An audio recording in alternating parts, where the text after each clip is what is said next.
I want you to listen to what A.W. Pink said. The nature of Christ's salvation is woefully misinterpreted by the present-day evangelist. He announces a Savior from hell rather than a Savior from sin. And this is why so many are fatally deceived. For there are multitudes who wish to escape the lake of fire, who have no desire to be delivered from their carnality and the worldliness. Welcome to the modern church. The great falling away has already happened. When you stopped preaching, being redeemed from sin, being redeemed from the inclination to violate God's commandments, the moment that you stopped preaching that, people stopped getting saved. That's why Jesus said, by their fruit you will know them. No, just sink it in. They're eating from a tree with other fruit.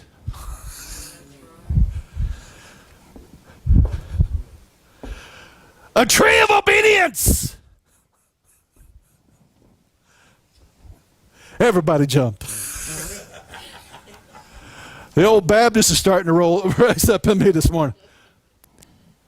A tree that when I eat of that fruit, when I receive of Christ, the tree of life, I no longer question God's intentions. I have a heart desire to be obedient to my Father. If God said don't do it, I don't care how pleasurable it is, I'll never do it another day in my life. I would rather die than do it. But yet what happens? Christian theology today continually questions, well, God doesn't mean that. Well, God doesn't mean this. Well, God doesn't mean this. Need to lay one on you?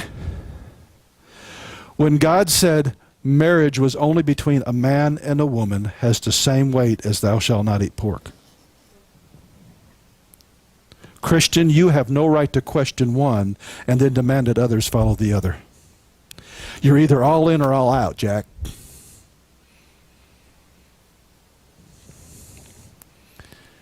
You see, one of the reasons that we're losing this argument with the new sexual revolution that is basically paganism is they're looking at our hypocrisy. You can't pick out marriage and pick out tithing and reject the rest. All we do is pick out the ones that might affect us. Don't kill, don't steal, don't you lie about me. But thanks to the cross, I can just serve God any way that I want to. No, you can't. He is very particular. Because the doctrine and the instruments of which the Nachash brought into the earth are absolutely opposite of the kingdom. They are to neutralize the kingdom and to separate you from God's best and to separate you from heaven and to separate you, and all that will do is bring you into chaos. Let me tell you something. If you see a believer that all they do is move from one chaotic thing to another, they're not disconnected from the Nachash yet. They're still eating of the wrong tree. Come on now. We need to understand this truth. Carnality and worldliness are opposed to God's commandments, which not only point out their reality, but once man is truly saved, the commandments of God give him the authority to keep them at bay in his life. Because we need to realize it was something man did. He purposely, of a clear understanding, violated God's commandments, and it opened the door to the kingdom of darkness to seize this planet. Once we come to Jesus, our paganistic ways, our sin in our life, we're now in a room with 1,000 doors open or more that the devil can come in and out, in and out, in and out.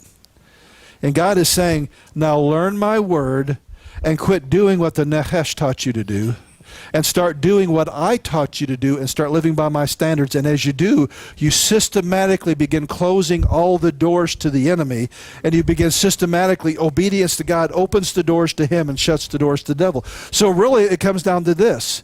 Believer, who are you obeying? Are you obeying the snake in the garden this brilliant phoenix that promised to give light, that said the commandments of God didn't matter and that God had an ulterior motive, that he was keeping you away from something when he gave them to you? Are you going to believe and eat from that tree, or are you going to eat from a tree that sprang from Calvary? That Jesus was the absolute epitome of obedience. He said, I don't do anything unless the Father tells me to do it. I don't say anything unless the Father tells me to say it. He lived all 613 commandments of God perfectly. And oh, by the way, if you're overwhelmed by that, there's over 1,000 in the New Testament that either explain or further define the 613 in the Old. He lived them perfectly. If I'm drawing from him, I'm going to do things just like he did. I'm going to want to do the commandments of God. I'm going to want to keep the feasts of the Lord. I'm going to reject a religious spirit.